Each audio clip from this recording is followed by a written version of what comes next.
ربنا ما خلقت هذا باطلا سبحانك فقنا عذاب النار. Masuk Bapak sekalian ke pembahasan bagaimana fisiknya, gitu loh. Jadi kalau sudah jiwa itu tenang segala macam, dia akan mulai mikir apa yang dimakan. Kenapa orang mau makan tomat? Karena orang ngerti manfaat, kan gitu. Untuk dapat sampai memikirkan tomat ini manfaatnya apa, itu butuh iman kan? Untuk sampai memahami bahwa jahe ini punya manfaat yang besar, dia butuh iman untuk itu. Makanya afala ta'qilun, afala tadabbarun, afala yubsirun gitu. Ibarat kata bahasa kita tuh ente kagak mikir, ente kagak merenung gitu lah bahasa kita gitu lah. Begitu kan kata-kata Allah dalam Al-Qur'an, sebegitu terus. Ya, bahkan dalam surat Al-Hajj itu Allah singgung kita dengan singgungan yang luar biasa. Nusuk gitu kan buat kita gitu kan. Allah bilang apa? Auzubillahi minasyaitonir rajim. Afalam yasiru fil ardi fatakuna lahum qulubu ya'qiluna biha aw azanu yasma'una biha fa innaha la ta'mal absar walakin ta'mal qulubu lati fis sudur. Kau berjalan di muka bumi kata Allah, kau punya hati dengan itu kau merasa, kau punya telinga dengan itu kau mendengar, bukan matamu yang buta tapi hatimu yang buta. Jahe, lihat jahe. Bentuknya nggak jelas kayak begini. Lihat kunyit, bentuknya nggak jelas kayak begini. Sama dengan bentuk sel kanker. Maka coba baca penelitiannya. Semua rimpang-rimpang itu Bapak sekalian, teman-teman sekalian, itu punya efek anti kanker. Nah, subhanallah kan? Lihat lagi ini. Bentuknya kayak jantung, warnanya kayak pembuluh darah, warna merah. Maka dia memiliki khasiat untuk hal-hal yang berhubungan dengan darah, jantung, segala macam. Kan tinggal dilihat aja. Lihat kayak begini, kan? Bintang kayak begini. Jadi Allah menciptakan kayak begini nih, apa iseng gitu kan? Enggak lah. Nggak mungkin iseng lihat kayak begini ada ketumbar sekalian. Apa fungsinya? Tinggal dibaca, suruh belajar. Ya, bawang putih kayak begini gitu kan. Masya Allah kalau teman-teman buka ini, trak gitu kan. Coba saya buka ya. Dia itu kan kayak pembuluh darah. Sini. Tengahnya itu. Apalagi bawang merah ya. Afala yubsirun, afala ta'qilun gitu kan. Suruh baca sama Allah. Masya Allah gitu kan. Jadi kalau kita sudah belajar kayak begini tuh, yang muncul itu ya bukan dahsyatnya. Katakan teman-teman yang lagi, maaf nih ada resep baru nih kalau mau pakai. Lagi lendir banyak di tenggorokan, suaranya nggak bagus, misalkan gitu kan, perlu untuk mungkin ngisi pengajian, bukan nyanyi ya, ngisi pengajian, ya. Nah ini bisa dipakai nih, kapulaga sama bunga lawang. Nah, kapulaga sama bunga lawang nanti cemplungin aja ke air panas, ya kasih sedikit pandan biar wangi. Itu bisa buat buang lendir di tenggorokan. Itu, masya Allah kan? Jadi gampang gitu ya. Kalau udah kayak begini tuh kita minum kayak begini nih, bukan minum sekedar untuk mendapatkan sehat, tapi kita bisa mengatakan kepada mereka ini, apa yang kita katakan, Rabbana ma khalaqta hadza batila subhanaka inni faqina azabannar.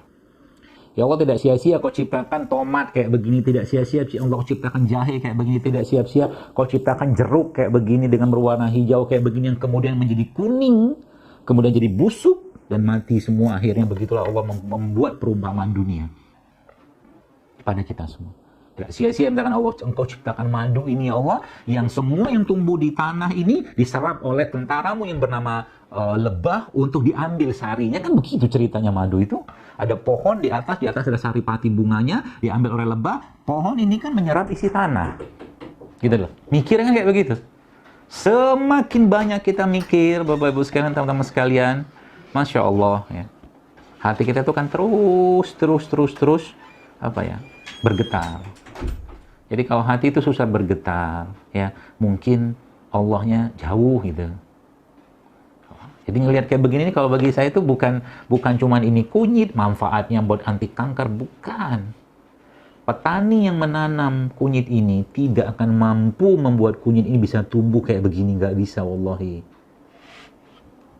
Petani yang membuat atau menanam kayu manis ini tidak akan bisa membuat dia bisa meliuk-liuk kayak begini. Wallahi. Demi Allah nggak bisa, teman-teman sekalian.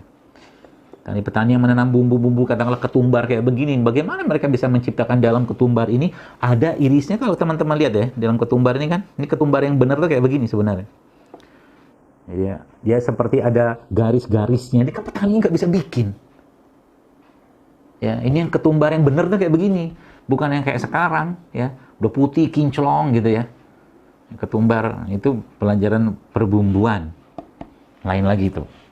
Ya, jadi begitu teman sekalian, sehingga nanti dari ini semuanya di sini Allah menciptakan atau memberikan, kalau saya membahasakan itu kan spare part-nya untuk kita menjalankan peran kita sebagai Abdullah, sebagai hamba Allah.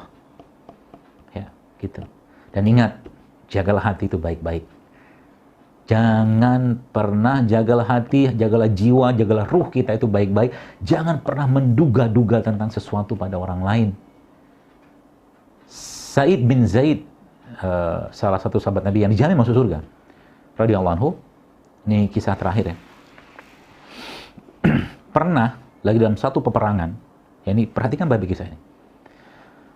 Jadi di depan dia itu ada musuh Islam lah, sebelah mungkin kafir lah, kafir gitu, sudah siap dipenggal sama beliau dengan pedang itu diletakkan di sininya. Tiba-tiba, bapak sekalian, tiba-tiba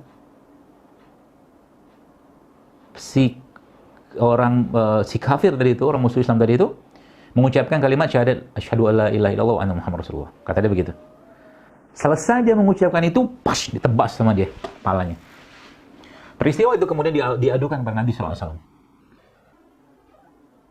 Terus Nabi tanya kepada Said, "Wahai Said, apakah engkau melakukan itu tadi?" "Benar ya Rasulullah, karena orang ini dia lagi keadaan terdesak, dia bersyahadat," kata Said bin Said radhiyallahu anhu. Nabi melihat Said bin Zaid radhiyallahu anhu, ini sahabat, coba bayangkan ya. Kemudian Nabi pegang pundaknya, terus Nabi katakan pada Said bin Zaid, "Wahai Said, apakah kau belah dadanya sehingga engkau mengetahui hatinya?" kata Rasulullah. Sampai 3 kali. Sampai Said itu bilang kepada dalam riwayat tersebut, sampai Said itu bilang, "Andainya hari itu, hari pertama saya masuk Islam itu, aku akan jauh lebih tenang hidupku." Karena Nabi sampai bilang kayak begitu. Artinya apa? Jangan pernah menduga-duga tentang sesuatu, terutama hati orang lain. Ya. Jadi itu salah satu caranya menjaga. Karena kita nggak tahu. Bisa jadi orang yang, kalau teman-teman pernah baca kisah Atha bin Abi Rabah rahimahullah, salah satu tabi'in ya. Atha nih teman-teman sekalian, matanya buta satu. Ya, matanya buta satu. Dia pakai baju lusuh, sendalnya kayu, keledainya tua. Tapi kalau Atha bin Abi Rabah ini ada di Mekah, maka tidak ada satupun ulama di zaman tabi'in saat itu yang berani mengeluarkan fatwa kalau Atha bin Abi Rabah ada di Mekah. Karena ada salah satu pemberi fatwa kalau terutama pada musim haji. Ya, Atha bin Abi Rabah ini kalau teman-teman lihat di YouTube ada kisahnya, coba baca aja deh ya. Itu pernah menasehati Khalifah Sulaiman bin Malik yang membuat Khalifah saat itu menangis luar biasa. Sampai Atha mengatakan apa kepada Khalifah? "Wahai Amirul Mukminin, engkau dilahirkan sendiri, engkau hidup sendiri, engkau akan mati sendiri, maka bertakwalah engkau pada Allah." Akhirnya Khalifah saat itu pegang tongkatnya nangis. Karena takutnya, ngerinya dengan ucapan ulama yang mungkin secara penampilan kayak begitu orangnya. Tapi kata ulama yang lain, Atha bin Khurasani dalam riwayat tersebut, kalau seandainya dinding istana saat itu tuh ya runtuh, ya bisa runtuh dengan ucapannya Atha bin Rabah tadi. Begitu teman-teman sekalian. Maka Islam yang memberikan pedoman yang sangat jelas tentang itu semua. Ya kalau kata Agim ya, Masya Allah ya, jagalah hati, jangan kau bener. Seperti itulah adanya, jiwa, raga, karena kita akan bertemu. Tinggal nanti kan di surga nanti kan, kita akan diganti casingnya oleh Allah. Casing badan diganti dengan casingnya Nabi Adam, 60 hasta 27 meter.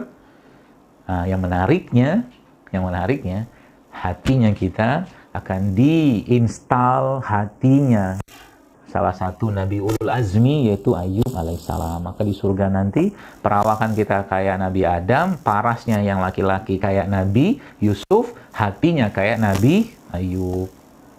Asik kan? Yang perempuan kayak apa? Masya Allah, nggak usah dibayangkan. Ya. Bidadari yang indah dan cantik luar biasa digambarkan dalam hadis disebut, nggak ada apa-apanya dengan kaum muslimat ya, para wanita-wanita yang masuk surganya Allah, sehingga suaminya pun kaget, ini istriku nih, kata dia. Masya Allah kan?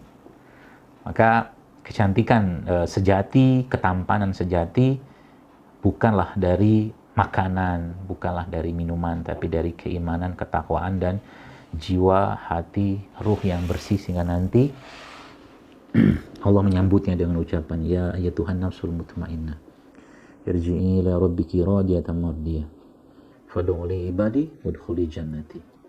Wallahu a'lam bishawab. Assalamualaikum warahmatullahi wabarakatuh.